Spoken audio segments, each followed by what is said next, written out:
And joining us now is the mayor of New York City, Bill de Blasio. Mayor, welcome back to Fox News Sunday. Thanks so much, Chris. I want to start with something you said this week. Here you are. Even looking back on the difficult year 2020, and was one of the most difficult years ever for this city, still, New York City, the safest of the top 20 big cities in this country.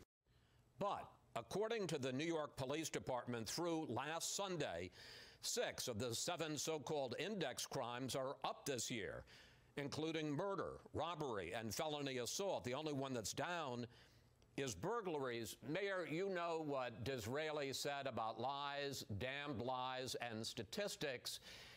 In fact, doesn't your city have a serious crime problem? Chris, we've got a lot to do. There's no question about it. But let me tell you, first of all, in 8 years I've been mayor, index crime, major crimes in New York City down 11% over 8 years. And we did it bringing police and community closer together.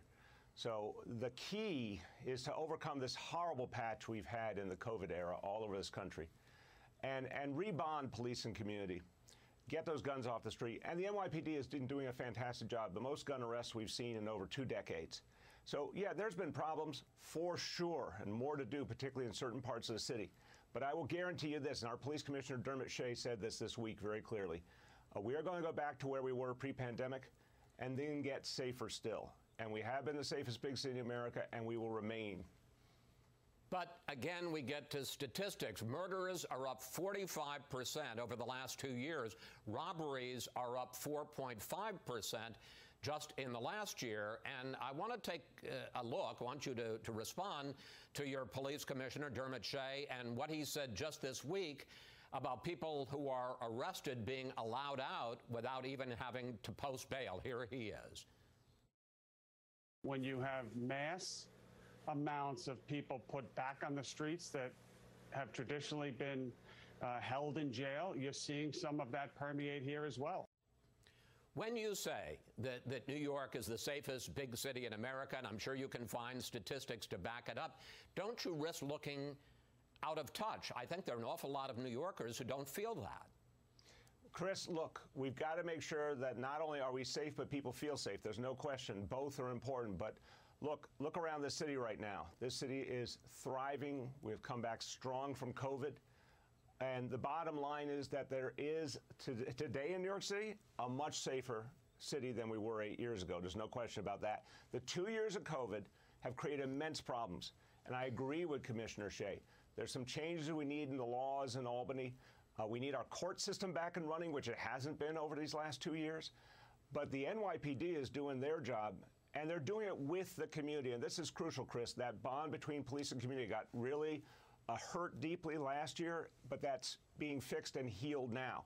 And it's making a difference. We're getting guns off the street. We are going to turn this situation around. I have confidence, and the NYPD has confidence that we're going to get back to the pre-pandemic levels soon, and then surpass and become even safer. And the statistics show it in most of the city. There are a few places where we're struggling. There's no question we have more work to do, for example, in the Bronx. But in most of New York City, the statistics show we're getting back to the pre-pandemic levels and then going better and farther. But Eric Adams, who takes over as mayor on January 1st, ran on a tough-on-crime platform. And one of his main tenets was, he said, that he's going to restore an anti-crime unit that you disbanded. Here is Mr. Adams. This is going to be a city where we're going to be safe.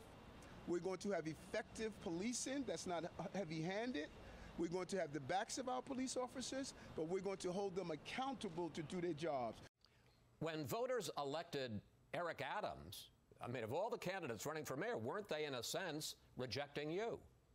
Eric Adams is someone I've worked really closely with, Chris, and it's pretty well known in New York City. I supported him and helped him in every way I could to get elected. And I think he's going to continue what we started and build upon it. He was a police reformer as a police officer. This is well known. And he believes that we need to improve the relationship between police and community as key to safety. That's what we did with the strategy in neighborhood policing. So, no, I think there's a tremendous amount of continuity.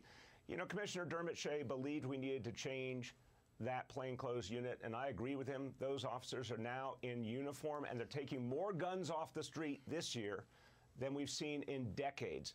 So I want to say Commissioner Shea had a view strategically of what would work, and he proved it, and I backed him on it. I believe that was the right way to go.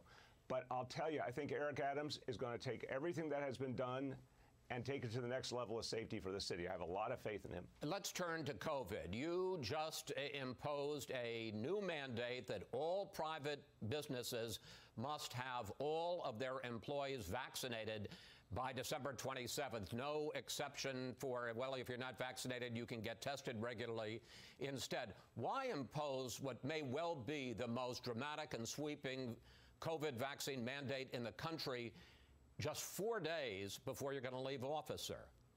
Because my job is to protect New Yorkers. And look, the bottom line is we've gone through the worst crisis in our history. We've lost tens of thousands of people in this city. It's been incredibly painful.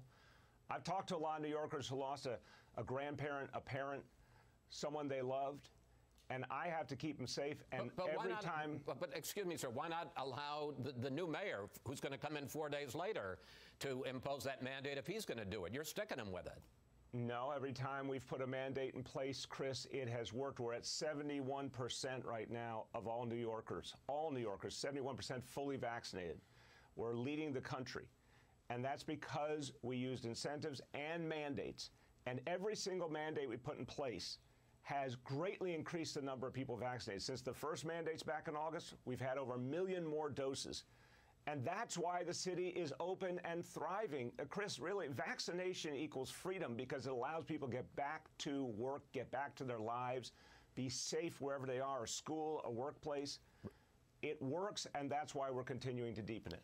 This week, New York City became the biggest city in the country to allow non-citizens, people that are in this country legally for as little as 30 days, to vote in municipal elections. Non-citizens to vote, for instance, for mayor of New York City going forward. You expressed some concerns about the legality of this law, but you said you're not going to veto it. Why not? I have mixed feelings. I've been very open about it on this law, and I think there are big legal questions. But I also respect the city council. They made a decision. Look, the bottom line here is we've got a lot of, this is an important issue, of course, but what we just talked about is a central issue. Defeating the Omicron variant, defeating COVID so we can go back to life in the city. That's where my focus is. Well, let's talk about your focus going forward. There is some talk, and you are apparently openly considering running for governor next year. I want to take a look at this recent poll. Let's put up the numbers. Governor Kathy Hochul, who replaced Andrew Cuomo, now has 36% support. You're way back in the field at 6%. And when voters statewide were asked about you, 28% had a favorable opinion, 55% unfavorable. Mayor, do you really have a shot? Chris, that poll you showed, that horse race, that reminds me of pretty much every election I've ever been in. I've been an underdog many, many times. It's not where you start, it's where you finish. And elections are a chance to tell people your vision and what you've done. My vision is that we've got to change a lot of things in this state, including helping families. Working families are struggling in the state of New York. They need a lot more help. Parents need a much better situation for their kids than they have right now. The school day does not account for parents' schedules at work. Summer is tough for parents. I've proposed a plan to change that by asking those who have done very well to pay a little bit more so families can have a decent life in New York State.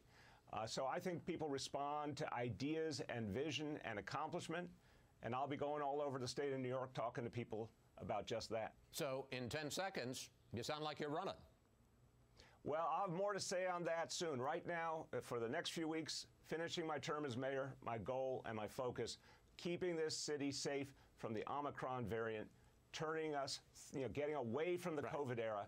And again, this is why a tough, strong approach with mandates is what has kept us safe. This is one of the safest places in America when it comes to COVID, and we intend to keep it that way. Mayor de Blasio, thank you. Thanks for your time this Sunday. Good to talk with you, sir. Same here, Chris. Thank you.